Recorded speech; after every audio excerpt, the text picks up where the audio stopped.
Assalamu alaikum. Welcome back to my channel. In this video we are going to study lecture number 26, that is indirect proof. ठीक है, indirect proof में हमने last lecture में पढ़ा था direct proof के बारे में। और इनडायरेक्ट प्रूफ में दो टाइप्स होते हैं, एक होते हैं बाय कॉन्ट्रडिक्शन, एक होते हैं बाय कॉन्ट्रपोजिशन। ठीक है, अब इनको लाइन वाइज हम पढ़ेंगे वन बाय वन। पहले कॉन्ट्रडिक्शन है। A proof by contradiction based on the fact that either a statement is true और it is false but not both.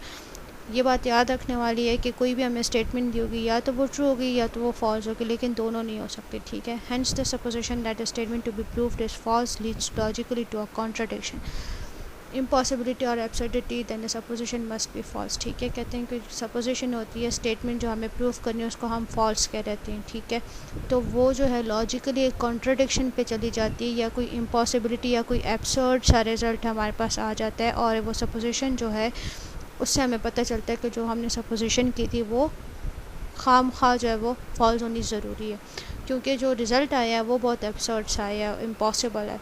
Accordingly the given statement must be true, और जो statement हमारे पास start में थी जिसको हमने फॉल्स सपोज किया था वो ट्रू है।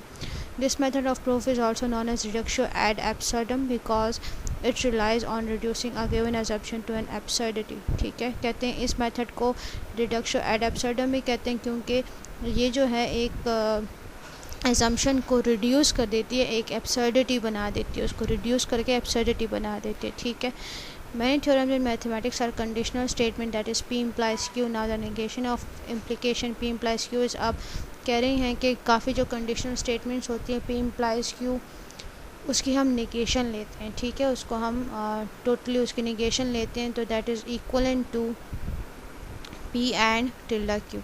ठीक है, तो क्या कहते हैं, इफ़ इम्प्लीकेशन इज़ ट्रू, अगर हमारे पास इम्प्लीकेशन जो है वो ट्रू है तो उसकी निगेशन जो है उसको फॉल्स होना ज़रूरी है। ठीक है, और ये जो है एक कंट्रोडिक्शन इससे आएगी हमारे पास। अब फुल हमारे पास देखें टिल्डा पी इम्प्लाइज क्यू, हमने इसको फुल की निगेशन ले ली तो ये हमारे पास एक कॉन्ट्रडिक्शन आएगा, ये आपने याद रखना है।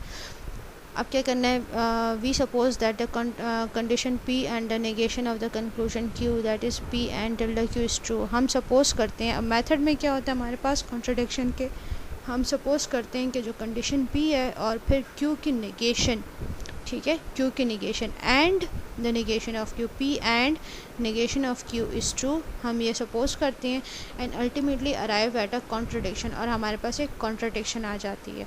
अब प्रूफ का मेथड देखते हैं कि क्या करना है हमने। Suppose the statement to be proof is false, जो भी हमें स्टेटमेंट दिया उसको हमने सपोज कर लेना कि ये फॉल्स है। Show that this supposition leads logically to a contradiction, और फिर उससे हम एक कॉन्ट्रडिक्शन पे चले जाएंगे और conclude that the statement to be proved is true, और ये कंक्लूड करते हैं कि जो भी स्टेटमेंट हमने प्रूव करनी थी वो ट्रू है।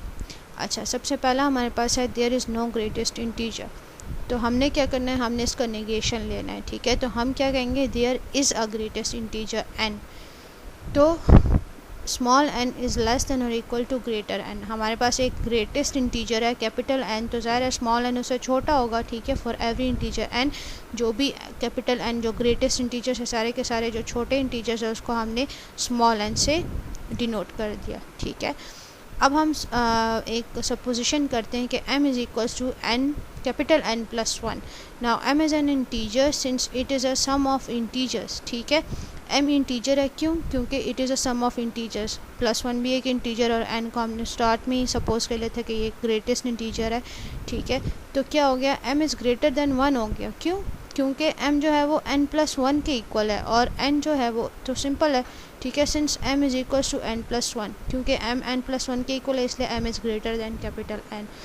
Thus m is an integer that is greater than the greatest integer, तो हमारे पास m क्या होगा, एक ऐसा इंटीजर हो गया जो कि ग्रेटेस्ट इंटीजर से भी ग्रेटर है, विच इज़ अ कॉन्ट्रडिक्शन।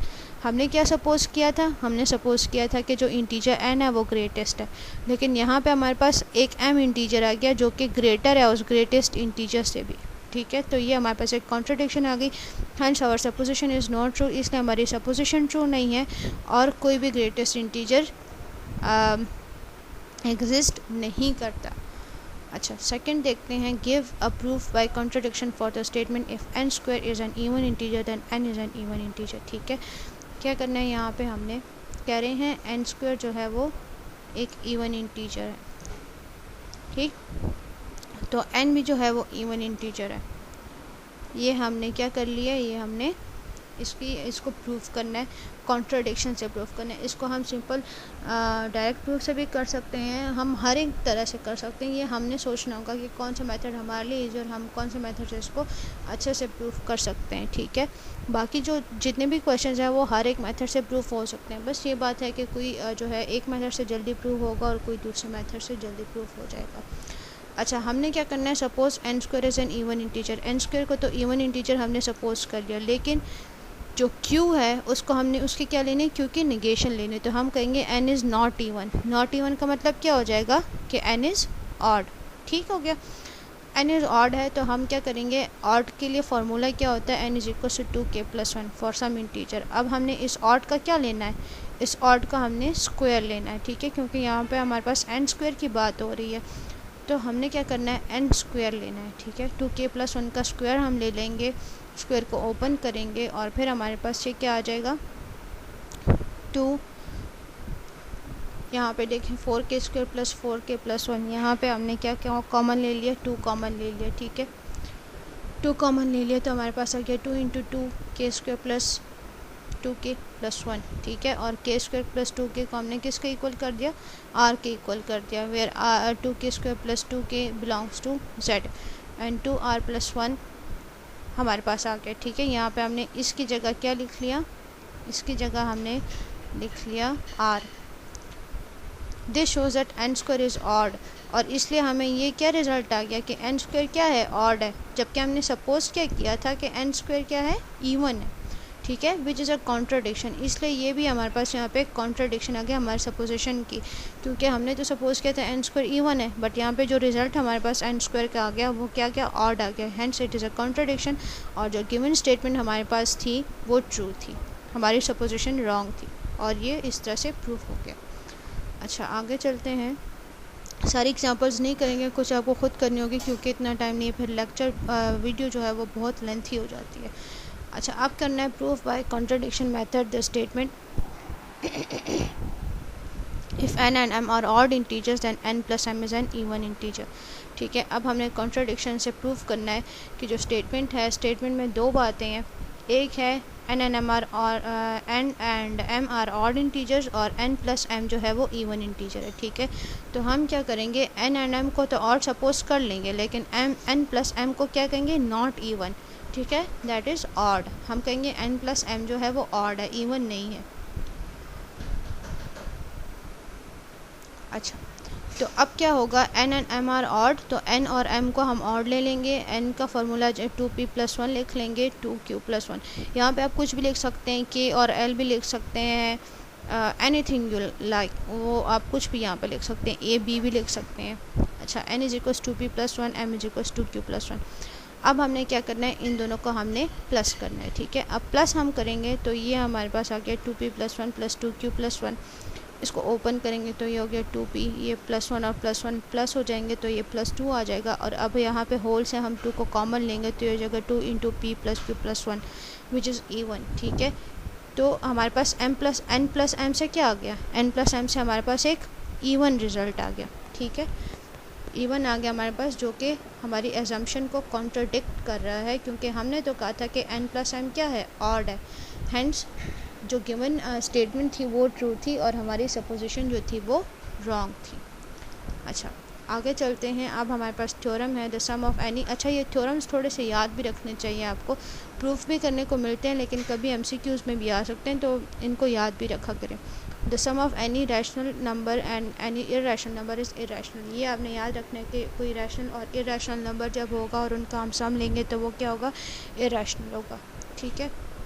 अच्छा, यहाँ पे हमने क्या करना है, हमारे पास दो बातें, एक तो है sum of any irrational number is, अच्छा, sum of any irrational number, ठीक है, एंड एनी एक हमारे पास रैशनल नंबर और एक इरेशनल नंबर है, उनका सम है, और वो क्या आएगा, उसका रिजल्ट आएगा इरेशनल।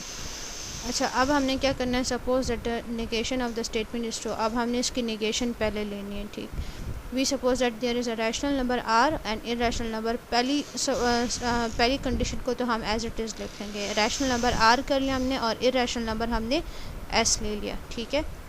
अब हमने क्या करना है, आर प्लस एस को देखना है, और आर प्लस एस हमारे पास स्टेटमेंट में कहा हुआ इरेशनल है। यहाँ पे हमने सपोज कर लिया कि आर प्लस एस जो है वो रैशनल है, ठीक है। अब by definition r is equal to a by b हो गया, ठीक है, और r plus S is equal to c by d, ठीक, क्योंकि हम कह रहे हैं कि आर प्लस एस जो है वो भी रैशनल है। अब हमने क्या करना है, अब यहाँ पे हमारे पास आर भी आ गया, आर प्लस एस भी आ गया। हमने सपोज कर लिया था कि आर भी रैशनल है और आर प्लस एस भी रैशनल है, ठीक है, इसलिए हमने उन दोनों को लिख लिया। अब हमने एस की वैल्यू फाइंड करनी है और ये कंफर्म करना है कि एस जो है वो इर्रेशनल है या नहीं है। तो क्या करेंगे, हम आर को दूसरी साइड पे ले जाएंगे, ठीक है।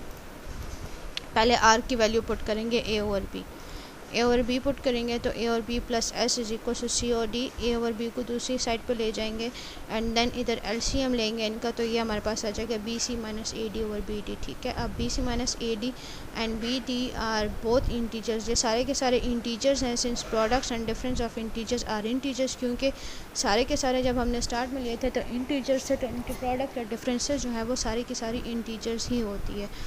और s is a quotient of two integer, और s जो है वो कोशेंट ऑफ टू इंटीजर है, इसको आप a बाई बी की फॉर्म में भी देख सकते हैं, ठीक है, a बाई बी। और हमारे पास जो है कोई भी रैशनल नंबर जो है वो a बाई बी की फॉर्म में नहीं लिख सकते, ठीक है। So by definition of rational s is rational, और हमने इधर s को रैशनल बता दिया, जबकि हमने स्टार्ट में क्या कहा था, हमने कहा था कि s जो है वो इर्रेशनल है, ठीक है। हेंस यहाँ पे हमारे पास क्या हो गया, कॉन्ट्रडिक्शन आ गई। जो हमने सपोजिशन की थी कि एस इज़ इरेशनल वो रॉन्ग हो गई, ठीक है। Hence the supposition is false, इसलिए जो हमने सपोज किया था वो फॉल्स है and the theorem is true, जो थ्योरम था वो ट्रू है। अच्छा, आगे चलते हैं, कह रहे हैं proof that square root 2 is irrational. अब यहाँ पे हमने प्रूफ करना है कि स्क्वायर रूट 2 जो है वो इरेशनल है। अब इसकी कॉन्ट्रडिक्शन क्या होगी, हमने इसकी नेगेशन लेनी है। हम कहेंगे कि स्क्वायर रूट 2 इज़ रैशनल, ठीक है। स्क्वायर रूट 2 को हम रैशनल कहेंगे तो हम क्या करेंगे, उसको दो इंटीजर से शो करेंगे। Square root 2 is equal to m और एन, क्योंकि हमारे पास रैशनल का फॉर्म ही यही होता है, ए बाई बी की फॉर्म में लिखा जाता है, ठीक है। And B is not equal to zero, यहाँ पे N is not equal to zero आ जाएगा, ठीक, ये हमने सपोज कर लिया। और बात हमने क्या किया यहाँ पे, इस बात को नोट रखना है आपने, यही इसी बात से जो है ये पूरी की पूरी सपोजिशन हो गई कि with no common factors, m और एन में कोई भी कॉमन फैक्टर्स नहीं है, ठीक। अच्छा, अब क्या करना है, हमने दोनों साइड्स को स्क्वायर करेंगे तो ये हमारे पास आ गया 2 is equal to M square और एन स्क्वायर। अब M square is equal to 2 N square आ गया, ठीक है। या फिर this implies that M square is even, M square even है, क्यों, क्योंकि एम स्क्वायर जो है वो 2 का मल्टीपल बन रहा है यहाँ पे। अच्छा, एम या फिर हम एन स्क्वायर की जगह देखें के भी लिख सकते हैं, जो कि हमारे पास इवन के डेफिनेशन है, उसके हिसाब से यहाँ पे एम इज़ इक्वल टू क्या क्या, इट मीन्स कि एम स्क्वायर जो है वो इवन है। अब हमने क्या करना है, अब हम ये जो m की वैल्यू है 2 के, उसको हम यहाँ पे पुट कर देते हैं m की जगह पे, तो ये हमारे पास आ गया 2 के whole square is equals to 2n square, ठीक है। 2n स्क्वायर 4 के स्क्वायर हो गया, ये is equals to n square. अब n स्क्वायर को छोड़ दिया हमने वहाँ पे और 2 को दूसरी साइड पे ले आए, ठीक है, दूसरी साइड पे हमने मीन्स डिवाइड कर लिया, तो ये हो गया n square is equals to 2 into के स्क्वायर। हैंस यहाँ भी ये आ गया कि एन स्क्वायर जो है वो के स्क्वायर का मल्टीपल है, एन स्क्वायर जो है वो इवन नंबर है, क्योंकि 2 के स्क्वायर की फॉर्म आ गई ना, 2 के स्क्वायर की फॉर्म आ गई,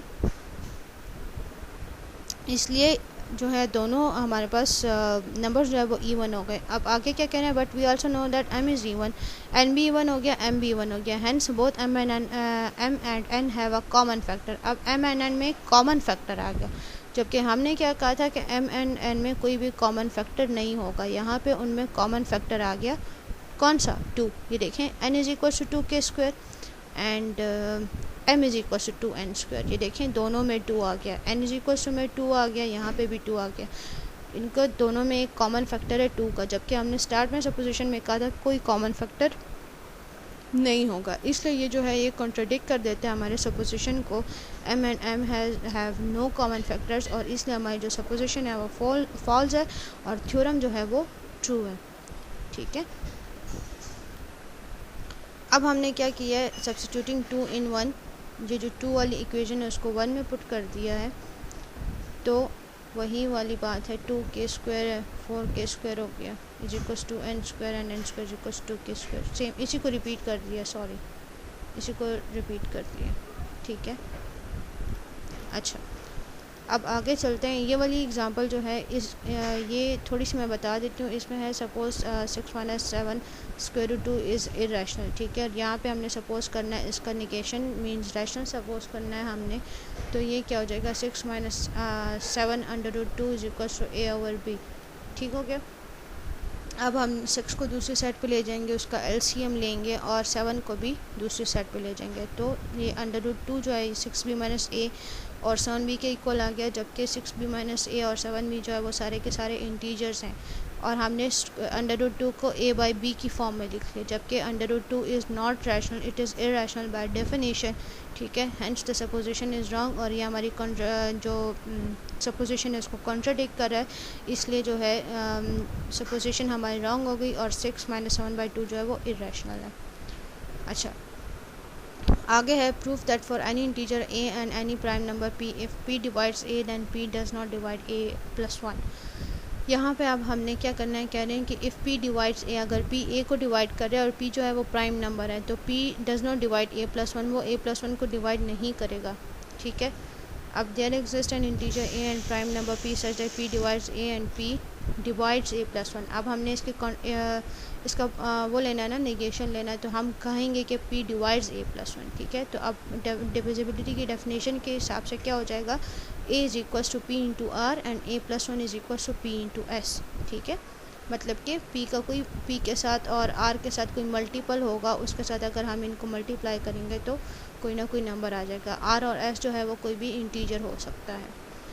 अच्छा, it follows that 1 is equals to a + 1 - a। अच्छा, यहाँ पे हमने 1 क्यों लिया है, क्योंकि हमने प्राइम नंबर का कहना है। हमने यहाँ पे कोई भी नंबर लेना है जो कि प्राइम नंबर की जो उसकी प्रॉपर्टी है उसको निगेट करता है, ठीक है, उसकी प्रॉपर्टी को कॉन्ट्राडिक्ट करता है। और 1 जो है वो हमारे पास प्राइम नंबर्स में आता ही नहीं है, इसलिए हमने 1 के इक्वल कर दिया a + 1 को और -a को, ठीक है। अच्छा, अब a + 1 की जगह हमने लिख लिया p × s और -a की जगह हमने लिख लिया p × r। अब यहाँ से हमने p कॉमन ले लिया, p × s - r। हेंस यहाँ पे क्या आ गया, p divides p × s - r। s - r को हम फॉर एग्जांपल कह देते हैं p × t, ठीक है। और ये हमारे पास आ गया 1 is equals to p × t, ठीक है। और इसको हम लिख सकते हैं ना p डिवाइड्स 1, जबकि p 1 को डिवाइड कर ही नहीं सकता, प्राइम नंबर्स में तो 1 है ही नहीं, ठीक है। तो जो इंटीजर डिवाइजर ऑफ 1 और -1 और 1 है, since p is a prime number और p जो है वो ग्रेटर देन 1 है, इसलिए ये कॉन्ट्राडिक्शन आ गई हमारे पास और सपोजिशन जो हमारी है वो फॉल्स हो गई। अच्छा, अब आगे एक रिमार्क की याद रखें हमेशा कि sum of 2 irrational number needs not to be irrational. Generally जो है 2 इरेशनल नंबर का जो सम है वो इरेशनल नहीं होता, कभी वो इरेशनल होगा, कभी वो इरेशनल नहीं होगा, रैशनल होगा। ये बात आपने याद रखनी है, MCQs में आ सकती है। अच्छा, थ्योरम हमारे पास है आगे, the set of prime numbers is infinite. Set of prime number जो है वो इनफाइनाइट है। अब सपोज़ करते हैं हम कि सब सेट ऑफ प्राइम नंबर जो है वो फाइनाइट है, ठीक है। हमने इसका नेगेशन सपोज करना है। तो p1 is equal to 2, p2 is equal to 3, p3 is equal to 5, p4 is equal to 7 and up to pn। अब हमने एक इंटीजर कंसिडर किया, n is equal to p1 × p2 × p3 × pn + 1, ठीक है। ये हमने एक इंटीजर सपोज किया and n is greater than 1। n जो है वो ग्रेटर देन 1 है, क्यों, क्योंकि n के साथ ये सारी वैल्यूज़ भी प्लस हो रही हैं। Since any integer greater than 1 is divisible by some prime number, 1 से कोई भी इंटीजर जो है वो ग्रेटर होगा तो वो डिविजिबल बाय प्राइम नंबर्स होता है, ठीक है। देयरफॉर p डिवाइड्स n, इसलिए p जो है वो n को डिवाइड करेगा क्योंकि वो ग्रेटर देन 1 है। अच्छा, also since p is a prime number p must equal 1 of the prime number. इस ये भी बात है कि p जो है प्राइम नंबर है, तो इसलिए इन सब में से किसी के इक्वल तो होगा प्राइम नंबर, ठीक है। Thus p divides p1 p2 p3 pn, ये इनको डिवाइड करता है, but p does not divide p1 p2 p3 pn + 1। ये क्यों, ये हमने पीछे वो एक जगह पे पढ़ा अभी और प्रूफ भी किया कि p divides a but p does not divide a + 1, ठीक है, ये हमने पीछे प्रूफ भी किया है। तो उसी हिसाब से p जो है वो इसको तो डिवाइड करेगा बट इसको डिवाइड नहीं कर सकता, ठीक है। और इसको हमने किसके इक्वल किया था, इसको हमने इक्वल किया था n के। तो ये हो गया p does not divide n। तो दस p डिवाइड n भी हमने एक जगह पे प्रूव कर दिया, दूसरी जगह पे हम कह रहे हैं कि p does not divide n। तो हमारी अपनी ये बातों की कॉन्ट्राडिक्शन आ गई, इसलिए जो हमने सपोजिशन की थी वो फॉल्स और थ्योरम जो है वो ट्रू है। अच्छा, अब हमने करना है प्रूफ बाय कॉन्ट्रापोजिशन। कॉन्ट्रापोजिशन का प्रूफ बहुत इजी है। हमने जो p इम्प्लाइज q है उसको हमने रिवर्स कर देना है, ठीक है, और उसको हमने निगेशन भी उसके लेनी है। तो ये हो जाएगा not q implies not p, ठीक है। p इम्प्लाइज q से क्या आ जाएगा, not q implies not p। Method of proof क्या होगा कि जो स्टेटमेंट हमने कही है इफ़ p देन q, उसको हम रीराइट करेंगे कॉन्ट्रापोजिटिव फॉर्म में, ठीक है, और फिर उसको प्रूफ करेंगे डायरेक्टली, जैसे हमने डायरेक्ट प्रूफ में किया था ना उसी तरह से डायरेक्टली इसको प्रूफ करना है। एक एक्सरसाइज करेंगे तो आपको समझ आ जाएगा। ऊपर वाली इजी है वो आप कर लेना, नीचे वाली मैं करवा देती हूँ। Proof that if n square is not divisible by 25 than n is not divisible by 5, ठीक है। यहाँ पे हमारे पास दो बातें हो रही हैं कि n square is not divisible by 25 and n is not divisible by 5, ठीक है। तो हम क्या करते हैं, कॉन्ट्रा पॉजिटिव हमारे पास आ जाएगा n इज़ डिविजिबल बाय 5। पहले हम q लिख लेंगे, ये देखें ये p है, ये इम्प्लाइज q है, ठीक है। तो हम पहले q लिखेंगे और q को हम क्या करेंगे, if p divides n, q को हम कर देंगे टिल्डा q, ठीक है। देन अब टिल्डा p, ठीक है। n square is divisible by 25 हो जाएगा। Suppose n is divisible by 5 then by definition of divisibility अब हम कह रहे हैं कि n इज़ डिविजिबल बाय 5, ठीक है। तो n is equals to 5 into k, ये हमारे पास हो गया, ठीक है। अब हमने करना है n square is divisible by 25। अब बोथ साइड्स को हम स्क्वायर कर देते हैं तो ये हो जाएगा n square equals to 25 into k square. तो n square is divisible by 25 हमारे पास कॉन्ट्रा पॉजिटिव प्रूफ हो गया। इट मीन्स के इसकी जो स्टेटमेंट हमें दी हुई थी वो भी ट्रू है, ठीक है। इस तरह से अब proof that if determinant x is greater than 1 then x is greater than 1 और x is less than -1 for all x belongs to ठीक है। अब हम इसकी कॉन्ट्रापोजिशन लेनी है। पहले इस इक्वेशन को हम एक्सचेंज करेंगे, फिर इसको हम रिवर्स कर देंगे, ठीक है। तो ये x is greater than 1 हो जाएगा, x is less than or equal to 1, और x is less than -1 हो जाएगा, x is greater than or equal to -1, ठीक है। और यहाँ पे then x इज़ ये ग्रेटर जो है ये हो जाएगा लेस देन इक्वल टू 1, ठीक है। अब हमने सपोज क्या करना है, x इज़ लेस देन और equal to 1 and x is greater और इक्वल टू -1 को सपोज कर दिया हमने, और फिर इसको हमने एक साथ करके लिख लिया, ठीक है। एंड सो यहाँ पे ये भी जो हमारे पास स्टेटमेंट थी उसको हमने लिख लिया कि x determinant x is less than और इक्वल टू 1, ठीक है। और equivalently determinant x is greater than 1 भी इक्वल हो गया। हमारे पास कॉन्ट्रापोजिशन हमारी ट्रू हो गई, प्रूफ हो गई, तो इसलिए जो उससे पहले वाली स्टेटमेंट थी वो भी ट्रू है, ठीक हो गया। This we have come to the end of our lecture. Video को लाइक करें, सब्सक्राइब करें और बेल आइकन दबा दें ताकि आपको नेक्स्ट वीडियो की नोटिफिकेशंस मिल सके। तो अगर कोई क्वेश्चन हो तो कमेंट्स में पूछें, अगर कोई एग्जांपल रह गई है जो समझ नहीं आई तो कमेंट्स में पूछें, सेपरेट से उसकी वीडियो बना के मैं आपको समझा दूँगी। एंड नेक्स्ट वीडियो में मिलते हैं इंशाल्लाह। Till then take care and अल्लाह हाफिज़।